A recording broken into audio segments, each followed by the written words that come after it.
But yeah, that's awesome. Step 2 VCAM, just by removing that, that's going to give us an additional 20 degrees of play. Today's video for you guys that are curious about the RB26, if you're considering adding HKS VCAM to your engine, you may be wondering, hey, what does it do? How does it work? How do I plug it in? What's all involved? So we're going to go over the different components in the system. We're going to talk about the HKS VCAM camshaft, how the oil feeds into it, how the VTC gear works, how the system all comes together. If you guys like this type of content, hit the thumbs up button and subscribe down below, and let's get into today's video. I don't have friends. I got family. So you guys are going to notice the valve cover, of course, is different. It says HKS Power, which looks really good. Nice HKS oil cap. But you're going to see like this hump area and basically like this oil inlet. So this is your oil outlet, which comes from down below, down here. And that just comes right off this T, right where the oil pressure sending unit is. It goes to the ECU, just tees right off from there, comes up, goes into the valve cover, and I'll get you underneath here in a second.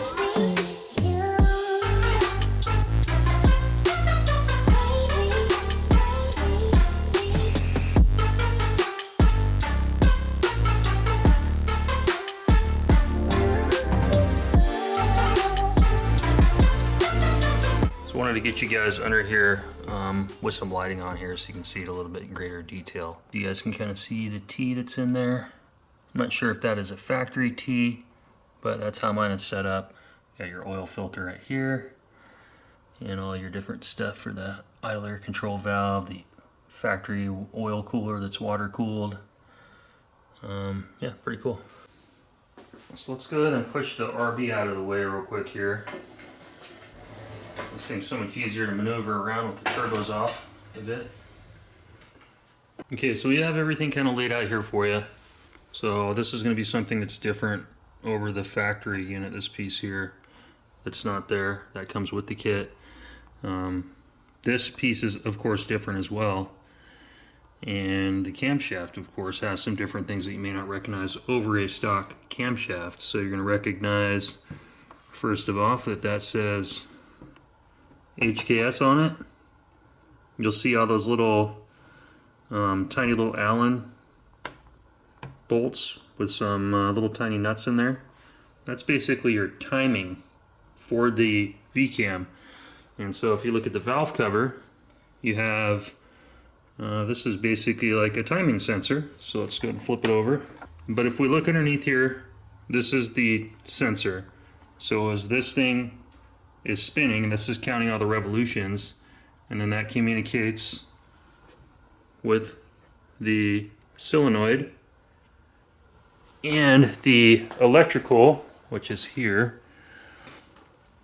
So this is the harness that ties it into the car's ECU, and it just runs right off the link ECU. So you have to have a standalone a standalone link ECU. I have a G4 Plus, which works fine, G4X, or you can go Haltech, whatever you want to go. But it's a very simple system. Yeah, but pretty cool based off the input that's going into this. This thing, you know, changes how much pressure comes through these oil feeds and pressurizes through the housing here, all the way out through the front into the VTC gear. And based off how much pressure goes into it, this VTC gear can change up to 30 degrees, which will basically either open up your intake valves sooner or hold them open later. And so the advantage of it is response. If you read anything about HKS VCAM, it's all about response. And I'll put some numbers up on the screen. My car with the last turbo on there with the stock bottom end and a 272 exhaust cam was putting out like 405 foot-pounds of torque at 3,800 RPMs at 25 pounds of boost, which is pretty crazy.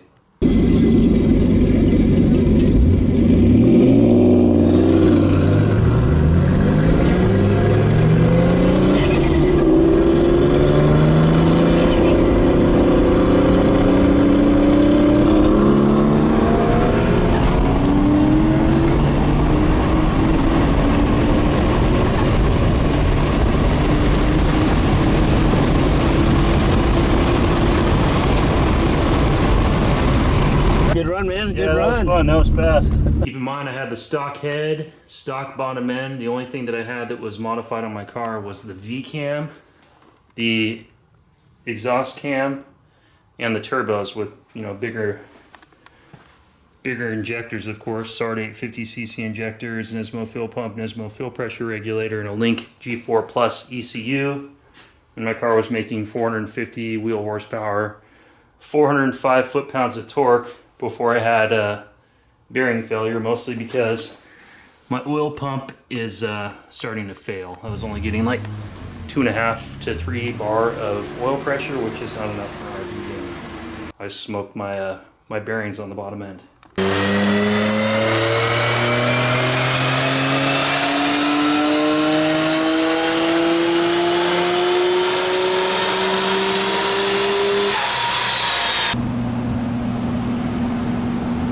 As far as the numbers with the HKS VCAM, if you look in the power band, it's making anywhere from about 80 to 100 foot-pounds of torque on the lower RPM range. So it's all about response, and it kind of makes you feel like you don't have turbo lag. And I wanted to get this front bracket housing kind of assembled so you guys can see how it works. So this basically holds this whole middle housing into position. So as the camshaft is spinning, this is secured to the head, which keeps this oil galley stationary. Go ahead and just slip it on here real quick so I can show you guys kind of what it looks like. You got 3 little Allen bolts that go on here, and you can see the hump goes out. That's for the bolt for clearance. So this just goes in here, tightens down. That creates your oil seal. I was thinking about this a little more, and I was thinking, okay, well this VTC gear rotates left to right, so it needs pressure to go either way. So my guess is the way the oil flows in through here and the way it comes through these pass-throughs and the way it flows into the VTC gear, whatever direction that oil is moving, it hydraulically changes the cam axis by 30 degrees based on that pressure direction. I decided to go ahead and just split this little oil galley feed off of the HKS VCAM shaft because I needed to know the way that the oil flow in the feed would work. And if it's going to go left or right, it has to have an input for each one, which you can see there's oil for this ring over here, there's oil for this ring over here, and you can see the way that this bearing works. You have oil feeds that go to each one of those chambers that outputs to certain oil outlets on the front of the cam. Hopefully that helps with you guys, because I've been really figuring this out as I look at it and just try to basically like reverse engineer it by just looking at it. So hopefully that helps. Let me know what you guys think down below. Yeah, I'm super excited. I got some lighting out here in the garage, something better than just the lights I had shining overhead. And I used to use my old Snap-on work light, which would just output tons of light to one focal point. So the issue was whatever I was working on, it wasn't really that effectively illuminated. You'd have bright spots and you'd have shadows and stuff like that. So I hope you guys like that. Let me know in the comments down below if you appreciate that. I'm trying to make the most detailed content for GTR people. It may not be like the biggest expert on RB26 or GTRs, but I'm learning and I'm sharing everything I'm learning with you guys along the way. So I hope you guys like that. But yeah, I mean, if you can replace a camshaft, there's no reason you can't install VCAM. You just drop the camshaft in, set these few little extra things up over here. The bracket goes on. You've got a few extra little rubber gaskets and stuff for this here that you're dealing with. But it's not any more confusing. It's not very complicated at all. So I think UP Garage charged $1,700 to install the VCAM. And I think they did, yeah, it's just the VCAM. So $1,700 to install the VCAM, including tuning. So tuning is usually around $600, so I could have installed that easily myself for $1,100 if I could have seen this information, which I'm glad to share with you guys. So I hope that helps you guys. You could install the VCAM yourself, have your car towed to the tuning shop and have them tune it for you. and save yourself $1,000. Wanted to give you guys a little bit of a peek at these lights. So there's like 4 different modes. They come with remotes, so you can switch it, but I don't have AAA batteries right now. When you power them on, they come on like this. You can reset them and go to a warmer temperature. From there you can go to like a really soft light, so it's barely putting on anything. Or you can do an even warmer light. So they go anywhere from like 2700 Kelvin to I think 5500 Kelvin. But yeah, they make a hell of a difference trying to not get shadows and stuff like that. I'm trying to minimize video noise, shadows. I don't want to have any overexposure, any oversaturation of light. I want to try to produce just more detailed content so you guys can see it as good visually on your end of the computer monitor at home as I see it in person with my eyes. It's hard to capture that on camera and video. If you guys, produce content yourself, it's so much harder to get that look when you have all those obstacles in your way. So for now, guys, I'm gonna crack open a beer and kind of chill for a minute before I head in the house. You guys may notice this paperwork in the background. I did order a 2022 WRX. I secured my deposit down, so the car is gonna be mine. I got the base model that's $29,105 plus destination 31 grand. I do work for the Port of Tacoma as a per diem superintendent, so I should be able to get about maybe $1,500 to $2,000 off of that price. They don't have the invoice yet because I ordered it the first day the order banks came open. So yeah, I've got that coming. It's going to be here in about 6 weeks, so we'll have a lot of content coming for the channel. I'm going to be more excited. If you guys notice, this WRX is sitting down here. That's my 02 WRX that I bought back in March or April of 2001. And I modified that and raced it around the track and did a bunch of stuff like a COS full body kit. What was it? Blitz front mount intercooler, Brembo GT, Gran Turismo brakes, whatever. TNHA suspension, Motegi wheels, Sparco seats, boost controller, Apexi SAFC, Blitz power meter ID, and a Blitz turbo timer. So it was pretty cool. I had Sparco seat belts too. So it was basically like my Fast and Furious car, and that's what got me into cars. So I'm super excited to go back to Subaru. I like the all-wheel drive. It's just a good overall like 4-door car. I can put my daughter in the back seat. I can take it up to the mountains. I go snowboarding. I can take it to the track for a track day. And you guys that have maybe been following me with my channel for a while, pretty much my cars there's always something wrong with them. When you drive a 30-year-old car, there's just stuff that's bound to go wrong. The Silvia was like constant work. The GTR has been constant work, and with working full time, you can either build the miles or you can buy the miles. This time I'm going to buy it because I want to be able to just enjoy the car and create content. I can take it to the track. I could do all kinds of stuff, make cinematic videos, and not have to sit here and turn a wrench all the time on it. But I am super excited to make this video. There's really not much information on there. If you search HKS VCAM, it's just like, hey, look, I've got this cool GTR that makes 700 horsepower and I have VCAM. I'm really cool. Let me flex on you. But there's nobody that really explains it. So that's what I like to do on this channel, is I like to explain the stuff that you guys are curious about and show you guys a little bit more detail. So if you maybe want to do it yourself, save yourself some time and some money, you'll have at least a little bit more knowledge and information to do that. All right, so let's crack into this VTC gear real quick. Just gonna break these Allen bolts free.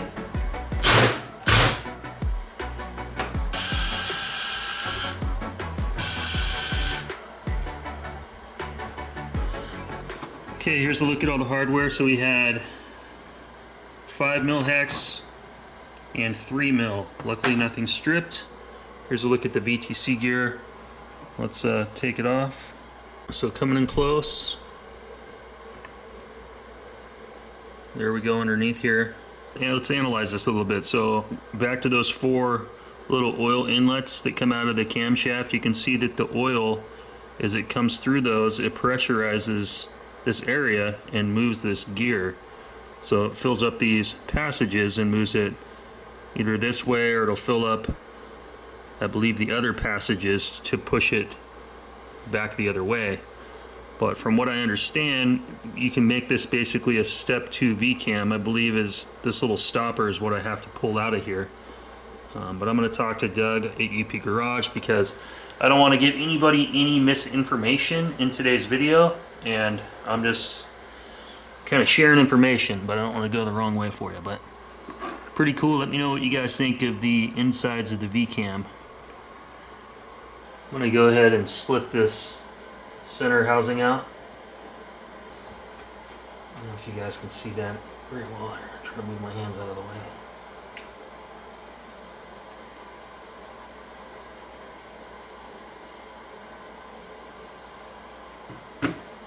So you can see there's like all these little pieces that slide in these little channels here and basically kind of hold this thing into position. I don't know exactly what they're called, but yeah, here's a good look at this little pin plate or whatever. I believe that's what Doug was telling me about at UP Garage. So we're gonna get that removed, and you can see oil comes through these passages and out these side holes and pressurizes this thing to either spin left or right, and that's what changes the cam position.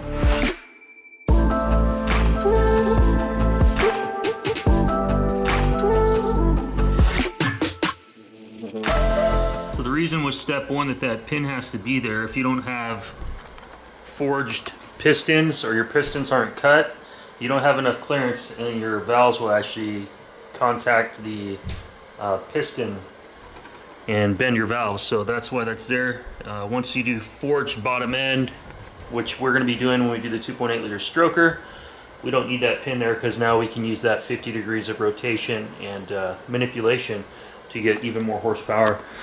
You know, guys, while I am in here, I decided that I'm just going to go ahead and remove that stopper plate because there's nothing else that can be removed, and this is what Doug from UP Garage told me about, knowing that I was going to do a forged bottom end. So I'm just going to take this off. But this gives you that additional 20 degrees of play, so you can really change the timing. And if you look at step 2 VCAM cars, the torque is way crazier out of an RB26 over the step 1. So I'm super excited to do this, and this was a tip that Doug told me about, so thank you, Doug. There we go. Let's bring you guys down for a good look at this so you can see that's where these little screw housings were in here. So that's removed, and this is the entire VCAM system. So hope you guys like it. Nice, good up close view of this stuff.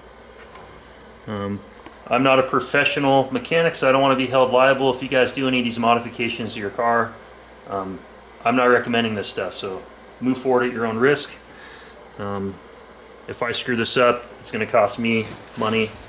You guys talk to a professional mechanic, please. But yeah, that's awesome. Step 2 VCAM, just by removing that's going to give us an additional 20 degrees of play. So we have 50 total degrees of movement that this thing can swivel back and forth in this housing to change that cam gear versus only 30 degrees. I would imagine on the rebuild kit when I get, I'm going to probably be replacing all these little tiny pieces and all these little shims or whatever those things are called in there.